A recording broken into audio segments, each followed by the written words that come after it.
Hello friends, मैं हूँ प्रियंका। स्वागत है आप सभी का इंस्टेंट एग्जाम फेरी पे। तो फ्रेंड्स, ये आप सभी के सामने एक खुला पत्र जारी किया गया है स्टूडेंट्स की तरफ से, जो कि आप देख पा रहे हैं यहाँ पे तमाम तरह की बहुत सारे बातें हैं, जिसमें स्पष्ट रूप से बिहार सरकार के तरफ से ये खुला पत्र जारी हुआ है स्टूडेंट्स के तरफ से। इस पत्र में बहुत बड़ी बात की गई है, जिसमें कि प्राथमिक शिक्षक भर्ती रिजल्ट की तमाम तरह की विसंगतियों के संबंध में बातें की गई हैं। इस पत्र में स्टूडेंट्स ने ये पत्र जारी किया है, लिखा है सरकार को, जो भी उन स्टूडेंट्स के साथ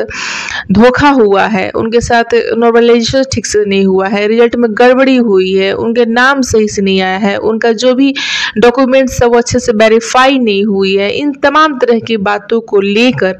इस पत्र में खुलासा किया गया है। सारे स्टूडेंट्स ने अपने मन की बात, अपनी इच्छाएं, जो भी वो प्रॉब्लम फेस कर रहे हैं, सारी चीज़ों को इस पत्र में उनके सामने लिखा है,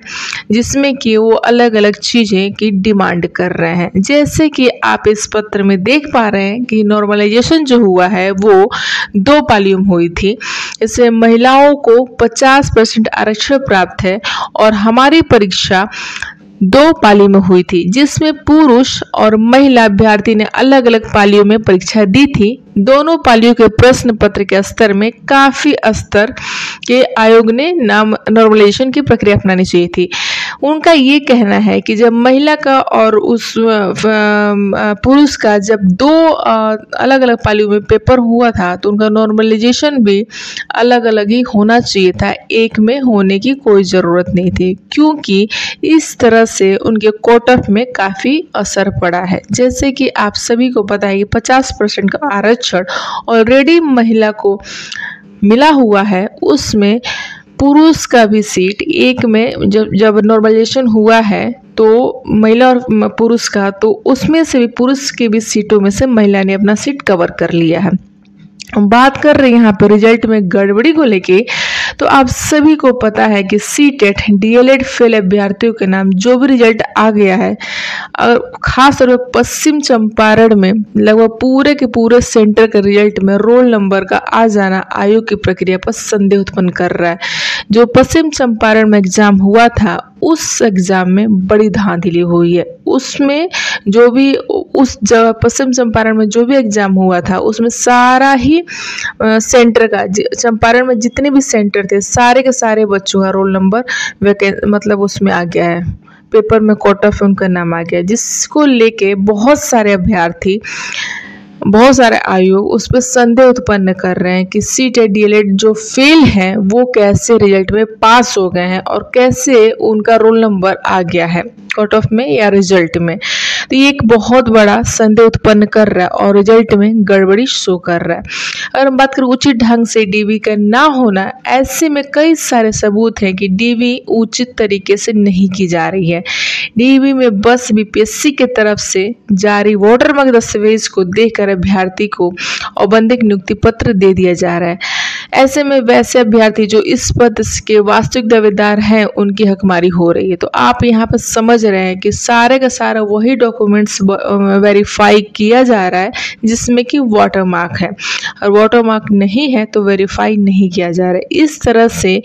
अभ्यर्थियों का ये कहना है कि हमारी हक में हकमारी हो रही है, क्योंकि ये बिल्कुल सही तरीका नहीं है।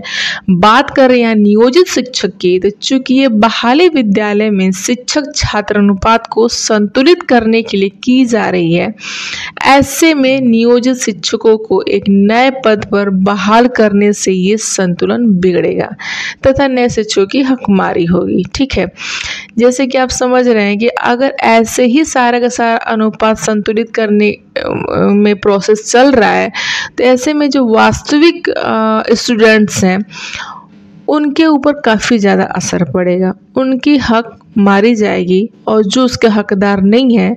उनका सिलेक्शन हो जाएगा। ठीक है, तो ये तो पॉइंट वाली बात है कि भाई बीपीएससी की तरफ से इतनी बड़ी गलती कैसे हो सकती है कि नहीं। बहुत बड़ी ये मिस्टेक है भाई, छोटी छोटी मिस्टेक हुई है जो कि अपने आप में बहुत बड़ी मिस्टेक है। बीपीएससी की तरफ से ऐसी मिस्टेक की तो कोई उम्मीद नहीं थी। और बात किया जाए, हम अब स्टूडेंट्स क्या कह रहे हैं कि हमारी मांग पूरी हो। हम सभी शिक्षक अभ्यर्थी सरकार से अनुरोध करते हैं कि सरकार प्राथमिक शिक्षक भर्ती परीक्षाओं की त्रुटियों को दूर करें, संशोधित करें और रिजल्ट को दोबारा जारी करें, अभ्यर्थियों के साथ न्याय करें। तो यहाँ पे सारे के सारे स्टूडेंट्स अपनी यही डिमांड कर रहे हैं कि दोबारा रिजल्ट जारी किया जाए, दोबारा कट ऑफ जारी किया जाए, दोबारा सारे डॉक्यूमेंट्स को वेरीफाई कराया जाए। तमाम तरह की चीज़ों को लेके शिक्षक अभ्यर्थियों का सरकार से गुहार है, जो कि ये पत्र आप सभी देख पा रहे हैं कि सरकार के नाम से शिक्षक अभ्यर्थी